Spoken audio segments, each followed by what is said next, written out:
पहा इकडे लक्ष द्या.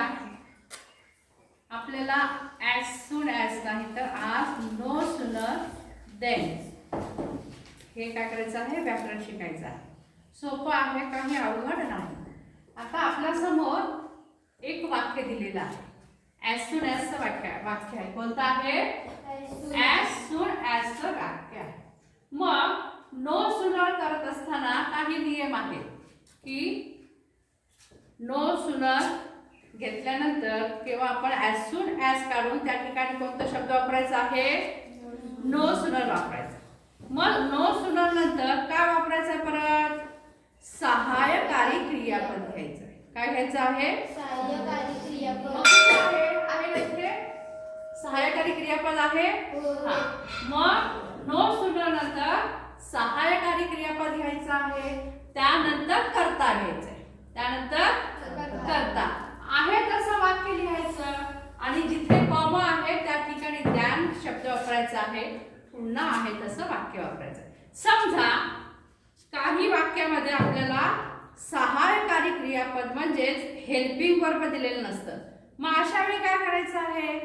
क्रियापदानुसार. कशानुसार?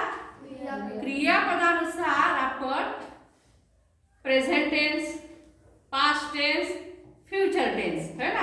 क्रियापदानुसार नंतर समजा प्रेझेंट टेन्सचं क्रियापद आहे तर काय वापरायचं? तिथे डू वापरायचा. काय वापरायचं आहे? डू. आणि समजा पास्ट टेन्सचं क्रियापद असेल तर डीड वापरायचं. आणि समजा फ्युचर टेन्सचं क्रियापद असेल तर डन. कशाऐवजी वापरायचं आहे? सहाय्यकारी क्रियापदाच्या ऐवजी. ओके, आता आपण हे वाक्य बघूया. as soon as च्या ऐवजी आपण काय घेतलेलं आहोत?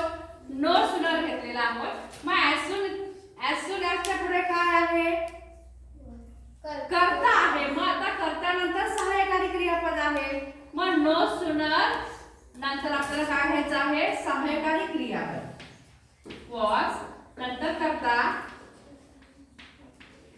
धीरा, पुढे काय आहे? डन, the left,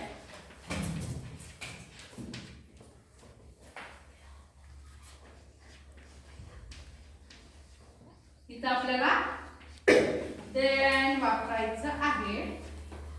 आणि आता ही आस्त्र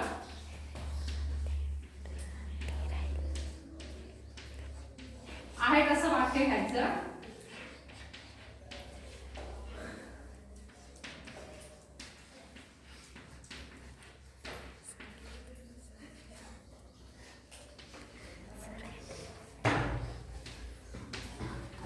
पुढे येऊन वाक्य पुढे